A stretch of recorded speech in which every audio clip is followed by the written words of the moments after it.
Hey, good morning, students. This is Man Singh Yadav here. Online teaching में आपका स्वागत है।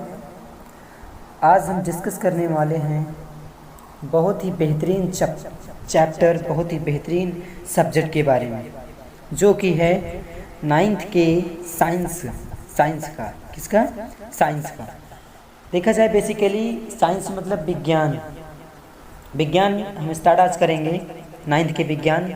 हमारा फर्स्ट चैप्टर है, उसमें अध्याय 1 हमारा फर्स्ट चैप्टर है हमारे आसपास के पदार्थ, मैटर इन आवर सराउंडिंग्स। क्या है चैप्टर का नाम? हमारे आसपास के पदार्थ, मैटर इन आवर सराउंडिंग्स। देखिए, बात है पदार्थ की। पदार्थ क्या होता है? हमारे आसपास की प्रत्येक वस्तु जो स्थान घेरती है और इसका द्रव्यमान होता है, पदार्थ कहलाती है। ठीक है ना? कोई भी वस्तु हो, अगर वो स्थान घेरती हो और उसका द्रव्यमान होता हो, मतलब वो कुछ उसका वेट हो, ठीक है ना, कुछ उसका मास हो, ठीक है ना, और उसको जहाँ पर रखें वो स्थान घेर ले, वही क्या कहलाती है? पदार्थ कहलाती है। ठीक है स्टूडेंट्स, अब देखिए पदार्थ का भौतिक स्वरूप हम देखेंगे थोड़ा सा। पदार्थ के भौतिक स्वरूप क्या होते हैं? पदार्थ कणों से मिलकर बना होता है। किससे मिलकर बना होता है? पदार्थ छोटे छोटे कणों से मिलकर बना होता है। पदार्थ के कण बहुत छोटे छोटे होते हैं।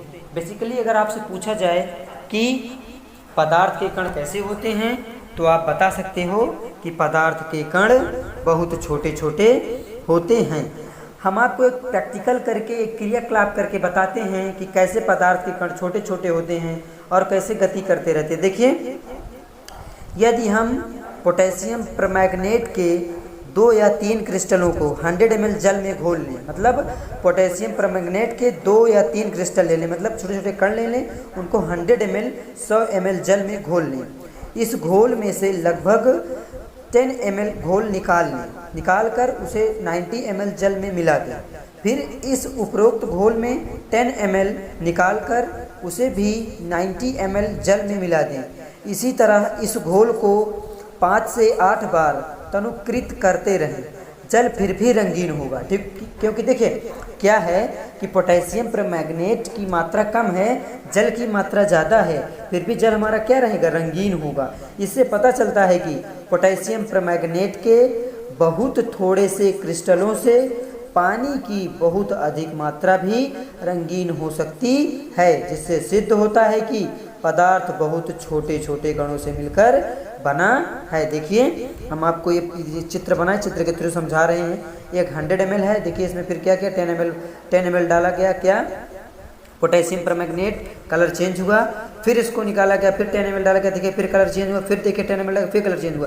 फिर 10 ml किया गया, 100 ml कर दिया गया। देखिए क्या है, 100 ml पानी में 10 ml पोटेशियम परमैंगनेट डाल रहे हैं, उसी में से निकाल के डाल रहे हैं, फिर भी देखिए पानी का कलर चेंज हो गया है। ठीक है ना? तो इससे ये पता चलता है कि पदार्थ के कण छोटे छोटे कणों से मिलकर बने होते हैं। ठीक है ना? अब देखिए नेक्स्ट हेडिंग आती है पदार्थ के कणों के अभिलाक्षणिक गुण। ठीक है ना? पदार्थ के कणों के अभिलाक्षणिक गुण। नंबर फर्स्ट देखिए, पदार्थ के कणों के बीच रिक्त स्थान होता है। क्या होता है? रिक्त स्थान। मतलब पदार्थ के कणों के बीच रिक्त स्थान होता है, खाली जगह होती है। देखिए, एक बीकर में 100 ml जल डालो। ठीक है ना? एक बीकर मतलब कोई ऐसे शीशी ले लो, उसमें 100 ml जल डालो। इस बीकर में जल स्तर पर एक निशान लगाओ। जहाँ तक जल है वहाँ तक आप क्या करो? एक निशान लगाओ। अब बीकर में 2 चम्मच नमक डालो। ठीक है ना? हिडोल की सहायता से जल को हिलाएं। मतलब किसी की सहायता से आप हिला सकते हो, जल को हिलाएं। आप देखेंगे कि नमक धीरे धीरे गायब होता जाएगा, परंतु बीकर में जल स्तर में कोई परिवर्तन नहीं होता। इसका कारण यही है कि नमक के कण जल के कणों के बीच समा गए। इससे सिद्ध होता है कि पदार्थ के कणों के बीच रिक्त स्थान होता है। स्टूडेंट्स, ये क्लास टॉप क्लास है। आप, मुझे लग रहा है कि आप समझ रहे होंगे जो मैं आपको समझाने की कोशिश कर रहा हूँ। एक एक point, each and every point you have to just understand. एक एक चीज़ आप समझने की कोशिश कीजिए। ठीक है ना? नंबर दूसरा देखिए, पदार्थ के कण निरंतर गतिशील होते हैं। क्या होते हैं? पदार्थ के कण निरंतर गतिशील होते हैं। देखिए आपको समझाते हैं हम कैसे गतिशील होते हैं। पदार्थ के कण निरंतर गतिशील होते हैं, अर्थात उनमें गतिज ऊर्जा होती है। क्या होती है? गतिज ऊर्जा होती है। तापमान बढ़ने से कणों की गति तेज हो जाती है, इसलिए हम कह सकते हैं कि तापमान बढ़ने से कणों की गतिज ऊर्जा भी बढ़ जाती है। एक क्रियाकलाप के माध्यम से हम समझते हैं। एक बीकर में 100 ml जल लेकर उसमें कॉपर सल्फेट के कुछ क्रिस्टल डालने पर हम देखेंगे कि कॉपर सल्फेट के कण धीरे धीरे पूरे बीकर के जल में फैलने लग जाते हैं। कुछ समय बाद कॉपर सल्फेट के कणों से सारे जल की सांद्रता समान हो जाएगी। ठीक है ना, सारे जल की सांद्रता समान हो जाएगी। इससे सिद्ध होता है कि पदार्थ के कण निरंतर गतिशील होते हैं, चलते रहते हैं। ठीक है ना। अब देखिए विसरण क्या होता है, हम आपको समझाते हैं। विसरण, एक हेडिंग के बीच में एक वर्ड आ गया विसरण। विसरण होता है एक पदार्थ के कणों का दूसरे पदार्थ के कणों में स्वतः मिलना, विसरण कहलाता है। ठीक है ना। जैसे जल में क्या हुआ, कॉपर सल्फेट धीरे धीरे क्या हुआ, पूरी तरह से मिल गया, तो वो क्या हुआ, विसरित हो गया, विसरण हो गया। ठीक है ना। एक पदार्थ के कणों का दूसरे पदार्थ के कणों में स्वतः मिलना विसरण कहलाता है। ठीक है स्टूडेंट्स। अब नंबर 3 देखिए, पदार्थ के कण एक दूसरे को आकर्षित करते हैं। ठीक है ना। पदार्थ के कणों के बीच एक बल कार्य करता है। यह बल कणों को एक साथ रखता है। इस आकर्षण बल का सामर्थ्य प्रत्येक पदार्थ में अलग अलग होता है। अब हम कुछ क्वेश्चंस देखेंगे, जैसे कि है निम्नलिखित में से कौन से पदार्थ हैं? कुर्सी, वायु, स्नेह, गंध, घृणा, बादाम, विचार, शीतल पेय, इत्र की सुगंध। तो इसमें देखिए कौन कौन से कुर्सी, वायु, बादाम व शीतल पेय ये सभी पदार्थ हैं। ठीक है ना। लेकिन स्नेह, विचार ये कोई पदार्थ नहीं, क्योंकि ये कोई स्थान नहीं घेरते हैं। ठीक है ना। फिर देखिए दूसरा क्वेश्चन है, निम्नलिखित प्रेक्षण के कारण बताएं। गर्मा गर्म खाने की गंध कई मीटर दूर से ही आपके पास पहुंच जाती है, लेकिन ठंडे खाने की महक लेने के लिए आपको उसके पास जाना पड़ता है। इसका कारण क्या है? उत्तर उत्तर हम दे रहे हैं। पदार्थ के कण निरंतर गतिशील होते हैं। तापमान बढ़ने पर विसरण तेज हो जाता है। विसरण मतलब एक पदार्थ का दूसरे पदार्थ में स्वतः मिलना। ठीक है ना। यही कारण है कि गर्मा गर्म खाने की गंध कई मीटर से ही आपके पास पहुंच जाती है, जबकि ठंडे खाने की महक लेने के लिए हमें उसके पास जाना पड़ता है, क्योंकि तापमान घटने पर विसरण मंद हो जाता है। ठीक है ना।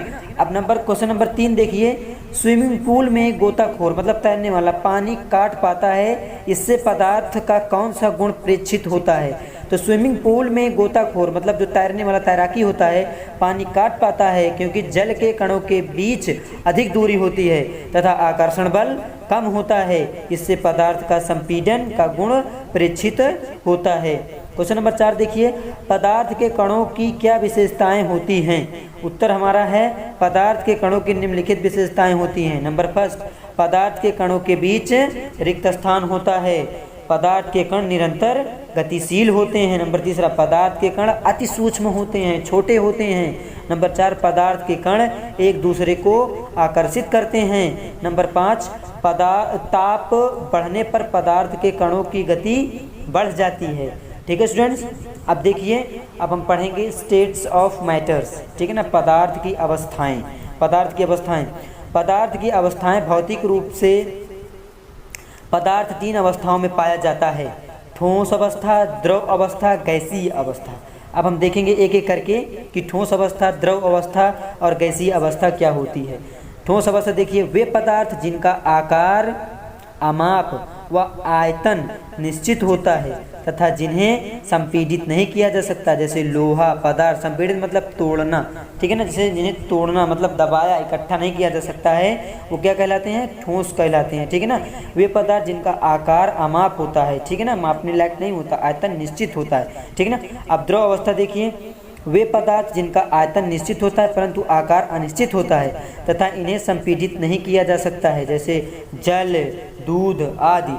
जिस बर्तन में इन्हें रखा जाए तो ये उसी का आकार ले लेते हैं। द्रवों में बहाव होता है और इनका आकार बदलता है, इसलिए ये दृढ़ नहीं दृढ़ नहीं लेकिन तरल होते हैं, ठीक है ना। गैसीय अवस्था देखिए वे पदार्थ जिनका आयतन व आकार अनिश्चित होता है और जो संपीड़ित होते हैं, जैसे ऑक्सीजन, नाइट्रोजन आदि।